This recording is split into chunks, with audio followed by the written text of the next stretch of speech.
What is going on, everybody? It is your boy Baddog back with another New York Giants video. Thank you for watching. I really do appreciate it, guys and gals. If you could do me a favor, hit the thumbs up. It helps out the video more than you know. If you're new and just coming across the channel, hit the subscribe button. You ain't got nothing to lose. They're both free and easy to do. If you're kind enough to subscribe, make sure you ring the bell so you know when I do a Giants video like this or a Giants live stream or anything like that. I do appreciate you watching. And let's get into the video. Let's talk about Daniel Jones and his neck. Now, I've been working all day and I've heard conflicting reports. When I was at work, obviously the news came out early in the day that he had suffered a neck injury against Tampa Bay, and then the New York Giants put him out there in Week 12 against Philadelphia, and he suffered some structural damage to his neck. Then it came out about a couple hours later that the first report was false, and that Joe Judge and company said that was never true. There's no way that was the case. And it was retracted, and it said that he got hurt against Philadelphia, and they still hope that he's going to play it sometime before the end of the season, but he does have structural damage in his neck. Now, I really don't know what to think about this whole thing because it is kind of strange that a report would break that he hurt himself against Tampa. But I would hope that the New York Giants coaching staff and the medical staff wouldn't be stupid enough to put him out there with a neck injury against the Eagles. So I want to give the Giants the benefit of the doubt. Now, I'm not going to say one way or the other here, okay? But let's look at the track record. There's no way, if that was the case, that he got hurt Week 11, that Joe Judge is going to go, yep, he was hurt, and we put him out there against Philadelphia. Come on, do you really think the Giants are going to admit to that if he did get hurt against Tampa Bay? Do you really think they're going to come out and go, yeah, he got hurt, we put him in harm's way Week 12? Come on, guys. Joe Judge, been lying to us since day one. Dave Gettleman, been lying to us since day one. John Mara, been lying to the fan base forever. These guys have lied to us, guys. The Giants brass has been lying to us all the time. Do you really believe anything they say anymore? See, I have a hard time believing anything they say. I don't know what's true and what's not true. What I do know is we're a bad football team. I don't even call this team the Giants organization anymore. This is the Giants disorganization. It is embarrassing that this even comes out, that there's even a possibility that he got hurt in Week 11. And let's go back and look at what they've done to Daniel Jones, okay? Last year, I had a lot of high praise for Joe Judge. I did. The Giants started off 1-7. We were giving him the benefit that he's a rookie head coach. He had no real training camp. They didn't have scrimmage games. They had no OTAs. It was a weird season last year. We all know that. It was weird. So they started off poorly, but then they won 5 of their last 8 games. Looked like they turned a corner. Looked like we were going to be pretty good this year, and obviously that hasn't happened. There's a lot of reasons for that, okay? There was one point last year where I really questioned Joe Judge and said, I don't agree with what he did. Like, I gave him the benefit of the doubt pretty much everything last year. And we were streaming a game, Chris and I, and both Chris and I said this. It was against Arizona. Daniel Jones had suffered an ankle sprain, not the game before, a couple weeks prior. He missed the game before Arizona. And I believe that was the Seattle game that we ended up beating Seattle. And we came home, played Arizona. The Giants are down 13-0. We were getting our brains beat in. It was obvious Daniel Jones was not 100% at all. He was definitely not the quarterback that he was before he got injured. And near the half, Daniel Jones was limping noticeably trying to get off the field. And both Chris and I at the time said they need to bench him. He should not be out there in the second half. This game, we really don't have anything for these guys. You can't risk hurting Daniel Jones worse. He should be sitting down. And they brought him out. They trotted him out there for the second half. We ended up getting beat 26-7. Like, he had no business playing in that game. And then the next week against the next week against Cleveland, he sat out. And he might have sat out against Baltimore too. I think he sat out a couple games. He only missed 2 games last year. My bad. But regardless, the game after Arizona, he did play the game against Baltimore. The game after Arizona, he missed that too because the ankle was not 100% healthy. So they put him in harm's way with his ankle. This year, he gets concussed against the Dallas Cowboys. Now, when you're dealing with a concussion, that's the NFL. I don't think the teams make that call on that. I believe that's NFL protocol. He has to go through NFL testing. That's the NFL's medical staff. I believe they clear him. I'm not 100% positive, but I'm pretty sure that has to go through the National Football League. So they clear him. He's able to play the next game. And what do? They have him quarterback sneak they have him running between the tackles where the guy's going to get hit consistently. This is right after he got concussed.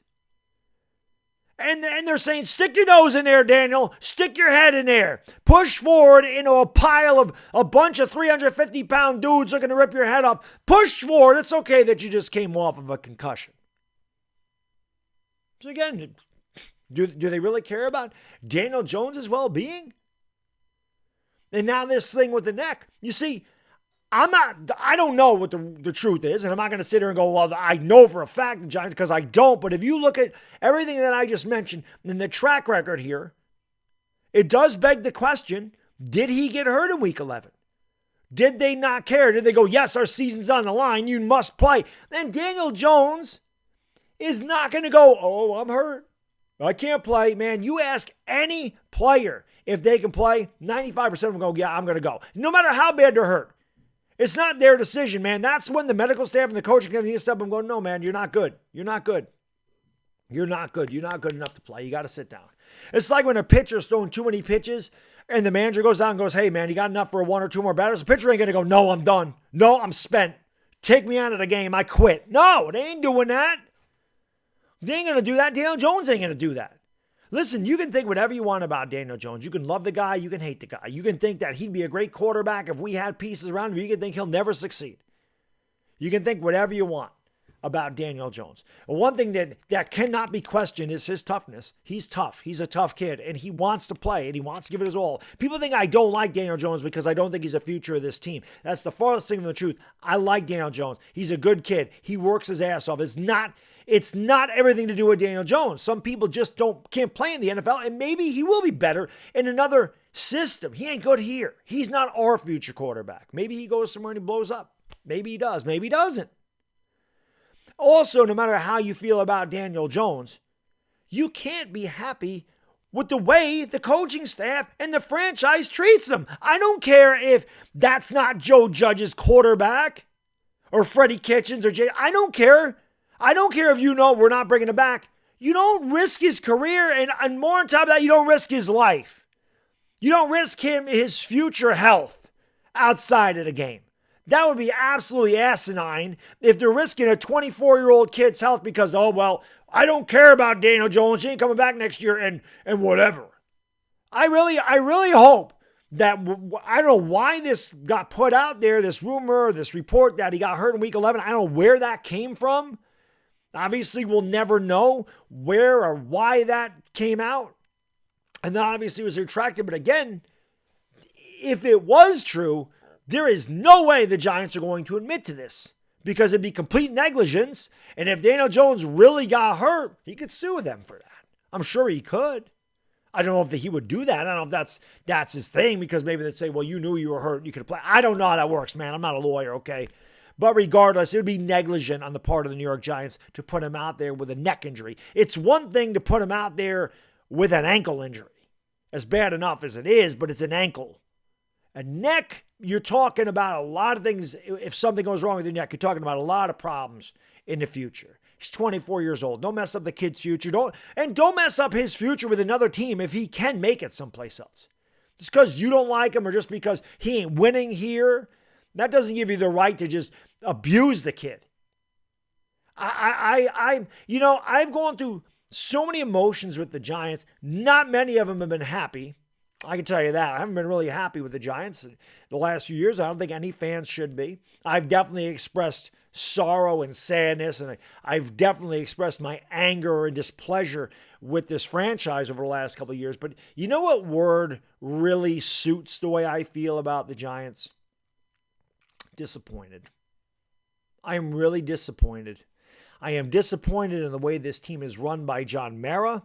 I think that I did a complete rant on John Mara. People like John Mara's probably, I'm going to leave the video at the end of this video. You can go watch it. I destroyed John Mara and what he's done to this franchise. The nepotism that goes on here, the inability to hire the correct people, the inability to draft the players. It is systemic, easy for me to say, as a lot of people have said. It's a problem with the entire system of the New York Giants, and it is completely disappointing.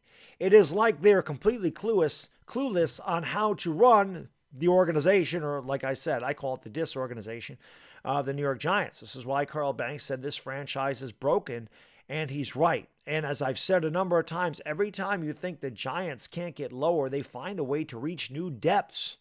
It is unbelievable the things that are coming out of this franchise.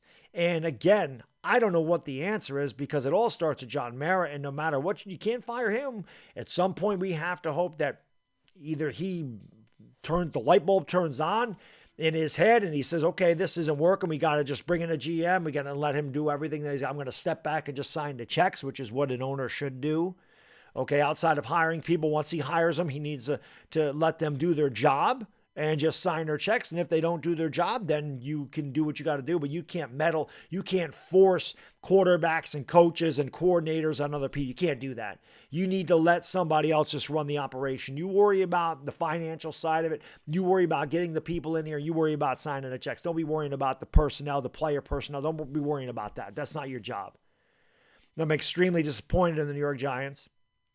And this, whether it's true or not about the Week 11 injury, makes me even more disappointed in the New York Giants because whether that or not that's true, I always feel like there's some underlying issue with this neck thing. And as fans, we're probably never going to know what it is. But like I said, you can formulate your own opinion. Maybe you think that he was hurt. Maybe you think he wasn't. You know how I do. I appreciate you watching the video. Like I always say, if you've made it this far, because I can get very long-winded, you are a trooper. One last time, hit the like, hit the subscribe button. I'll see you later tonight for the Lakers. And, of course, let me know your opinion in the comments section. It's Bad Diggity Dizzle, and I'm out. Peace.